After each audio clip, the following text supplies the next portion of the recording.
కొత్తగూడెంలో రెండవ రోజు కేంద్ర బొగ్గు గనుల శాఖ మంత్రి కిషన్ రెడ్డి పర్యటించారు. సింగరేణిపై ఆరోపణల నేపథ్యంలో క్షేత్రస్థాయి పరిశీలన చేపట్టిన కిషన్ రెడ్డి కొత్తగూడెం ఏరియా పద్మావతి ఖని భూగర్భ ఖనిని సందర్శించారు. కేంద్ర మంత్రికి గని వద్ద సింగరేణి సీఎండీ కృష్ణ భాస్కర్, సంస్థ డైరెక్టర్లు, కార్మికులు స్వాగతం పలికారు. గనిలో పరిస్థితులను అడిగి తెలుసుకున్నారు.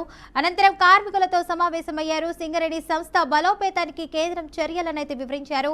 ఇక సింగరేణి బలోపేతానికి కేంద్ర సంపూర్ణ సహకారం అందిస్తుందని కిషన్ రెడ్డి అయితే స్పష్టం చేశారు. 136 సంవత్సరాల చరిత్ర కలిగినటువంటి దక్షిణ భారతదేశంలోని అతిపెద్ద ప్రభుత్వ రంగ సంస్థ సింగరేణిని కాపాడుకోవాలని పిలుపునిచ్చారు.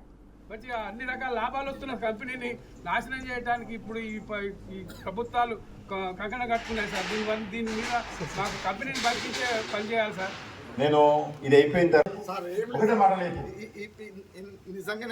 నేను వచ్చి పోవచ్చు, కానీ కార్మికులను కలవాలి, కార్మిక సంఘాలతో కలవాలి, మా బోర్డు మీటింగ్ పెట్టుకొని వెళ్ళిపోవచ్చు. వెళ్ళలే నేను వీళ్ళందరినీ కలవాలనే దృష్టితోటే నేను మళ్ళీ మీతో పాటు బోర్డులో దిగాల, మీతో పాటు కలిసించాలా, మీతో కలిసి అల్పారం చేస్తాను. నేను ఇప్పుడు మీతో కలిసి అల్పారం చేస్తాను. నేనేం పోను, మీ టిఫిన్ కూడా మీతో కలిసి చేస్తాను.